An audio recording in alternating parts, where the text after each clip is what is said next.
menjelang Natal dan Tahun Baru, mari masyarakat tetap jaga persaudaraan yang selama ini kita tetap jalin, karena hari-hari besar ini kita saling menghargai lah.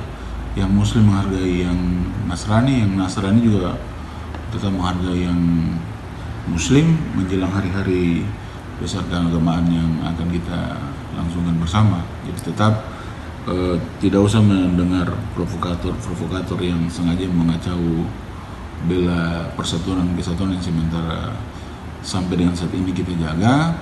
Kalau ada hal-hal yang sifatnya menimbulkan kekacauan atau provokasi dari orang-orang tertentu, segera melaporkan kepada pihak-pihak yang berwajib agar dia tidak melebar ke mana-mana, sehingga di perayaan Natal dan Tahun Baru nanti betul-betul kondusif dan kondisi ini bisa terus berlangsung dari waktu ke waktu. Artinya masyarakat juga diminta untuk menjunjung tinggi nilai toleransi. Ya, saya kira toleransi di Kota Ambon ini kan sudah cukup baik, dan selama ini kita jaga dia.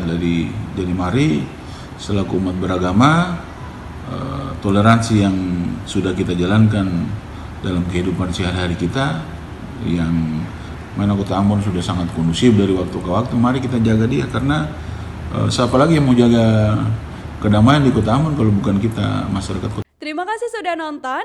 Jangan lupa like, subscribe, dan share ya.